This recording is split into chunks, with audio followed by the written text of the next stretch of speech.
On a 3rd and long for Houston. Chubb sets and throws. Picked off. Intercepted. Rodgers. Cromartie will high kick it into the end zone. Touchdown, Arizona. DRC saved the day last week in the Cardinals win over the Texans. Will the Redbirds come up with the big plays to win on the road today in Seattle? And who will make the big plays for your fantasy football leagues here in Week 6? Russ Bliss from FantasyFootballStarters.com joins us this morning. Who else to talk football? We have a lot to talk about. Yes, there's an awful lot to talk about today. And let's go ahead and start with some key injuries that you need to know about heading into week number 6 now. And the first one is Matt Stafford, the quarterback for the Detroit Lions. He's got a knee injury. He's questionable. He's being called a game-time decision, but not expected to play. Same thing with Calvin Johnson, the wide receiver for the Lions. Knee injury, not expected to play. Jerricho Cotchery, the wide receiver for the Jets, he's got a hamstring injury. He's doubtful. Willie Parker is probable on the injury report despite his turf toe injury. However, he's not expected to start today. And Percy Harvin for the Minnesota Vikings, game-time decision. He's got a shoulder injury. All right, Matt, let's talk about matchups, starting with QBs. Well, there's 2 stud quarterbacks that haven't performed like stud quarterbacks so far this year, Tom Brady and Aaron Rodgers. But look for both of them to get back on track today. Tom Brady takes on a Tennessee pass defense that's allowed 13 passing touchdowns on the season and gives up over 300 yards per game. Look for Brady, Welker, and Randy Moss all to have good games. And for the Green Bay Packers, Aaron Rodgers, he gets the Detroit Lions. No team has let more touchdown passes so far in 2009 than the Lions. They've allowed 15 touchdown passes. They give up an average of over 250 yards passing per game. Prime matchups for these 2 stud quarterbacks. The long-suffering Lions. Yes. Oh, Russ, okay, let's talk running backs. Okay, at the running back position, you're looking at guys like Cedric Benson. Great matchup versus the Houston Texans this week. They give up a league-high 9 rushing touchdowns, nearly 141 yards per game.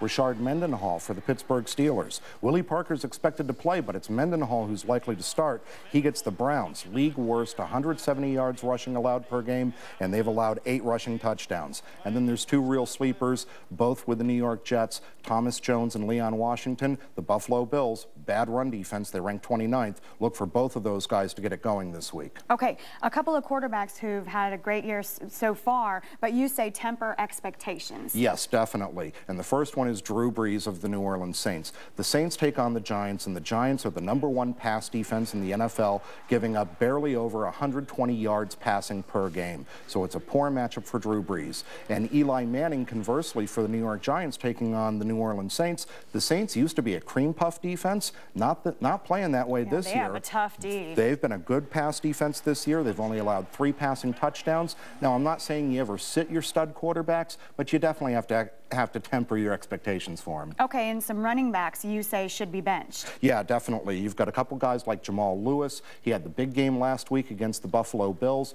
but don't expect that to happen against Pittsburgh. Pittsburgh's only allowed 1 rushing touchdown this year, and they're 2nd in yards allowed. Ladanian Tomlinson for the San Diego Chargers taking on Denver in the Monday night game. LT has looked old and slow. He hasn't been the same Ladanian Tomlinson that we used to see a couple of years ago. And Denver, only 81 rushing yards allowed per game. And finally, Julius Jones of Seattle taking on our Arizona Cardinals. The Cardinals, believe it or not, are #1 in the NFL against the run. They give up only 71 rushing yards per game. Julius Jones is someone that a lot of people think may have a good game, but I don't think so. Let's talk about today's matchup for the Cards. Well, the first thing with the Cardinals is that I really wish they'd start running the football. If you're not going to run when you've got a 21-0 lead on an opponent like they did last week, when are you going to run the football? What was the deal with that? Why weren't they running? I don't exactly know. Ken Wisenhunt has come out and said that Kurt Warner has the ability to check out of plays, but that's not something that that I anticipate the Cardinals wanting to do. I just get the feeling that the Cardinals get caught in this let's pass type of throwing mentality, and it's one of those things that's confounding fantasy owners. And the Cards have the fewest rushing attempts of any team in the NFL, averaging only 18 per game. Yes, only 18 per game, and conversely, they're the most prolific passing team in the NFL. So they've got to find some balance there. So let's talk about the defense.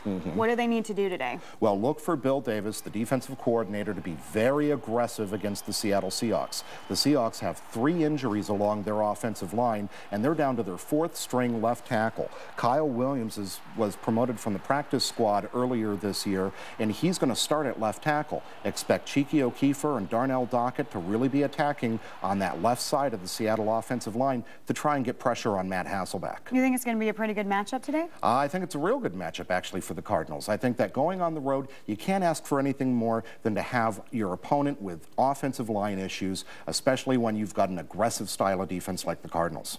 You know, I was saying to Javier just a few minutes ago that it's frustrating to me when I hear the analysis of the Cardinals because there is still so much doubt. Yeah, there's a lot of doubt about the Arizona Cardinals. And you have to remember, last year we had the same doubts. Remember the New England Patriots game late in the season last year? A lot of people wrote the Cardinals off after that. So far, they've only played 4 games on the season. It's way too early to be writing off the Cardinals, and they're only 1 game out of first place in the NFC West. What do they have to do to flex their muscles and be considered an elite team? Well, I think running the football would definitely help. Also, being better against the pass.